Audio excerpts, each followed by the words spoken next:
بسم اللہ الرحمن الرحیم۔ اصحاب فیل و لشکر ابابیل۔ یمن و حبشہ کا بادشاہ ابرہہ تھا۔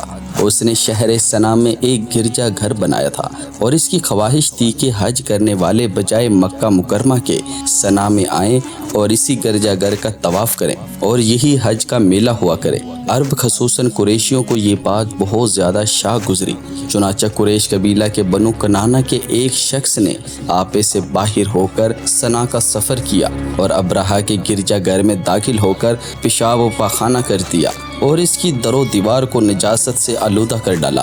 اس حرکت پر ابرہہ بادشاہ کو بہت پیش آیا اور اس نے کعبہ معظمہ کو ڈھا دینے کی قسم کھا لی اور اس ارادے سے اپنا لشکر لے کر روانہ ہو گیا۔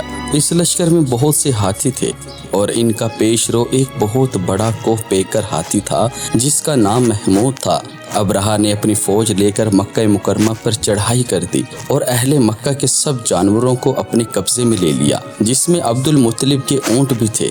یہی عبد المطلب جو ہمارے حضور خاتم النبیین صلی اللہ علیہ وآلہ وسلم کے دادا ہیں، خانہ کعبہ کے متولی اور اہل مکہ کے سردار تھے۔ یہ بہت ہی روبدار اور نہایت ہی جسیم و باشکوہ آدمی تھے۔ یہ ابرہہ کے پاس آئے۔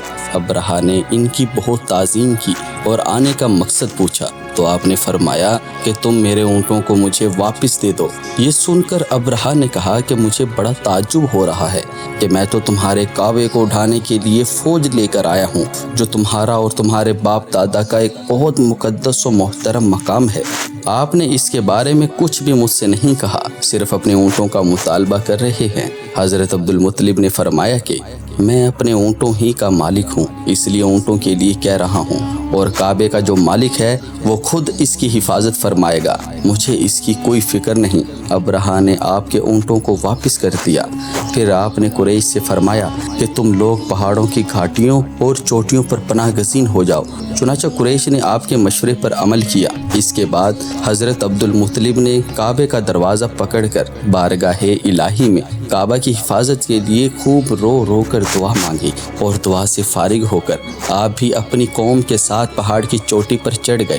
ابرہہ نے صبح تڑکے اپنے لشکروں کو لے کر کعبہ مقدسہ پر دھاوا بول دینے کا حکم دے دیا اور ہاتھیوں کو چلنے کے لیے اٹھایا گیا، لیکن ہاتھیوں کا پیش رو محمود جو سب سے بڑا تھا وہ کعبہ کی طرف نہ چلا، جس طرف اس کو چلایا جاتا تھا چلتا تھا، مگر کعبہ مکرمہ کی طرف جب اس کو چلاتے تھے تو وہ بیٹھ جاتا تھا۔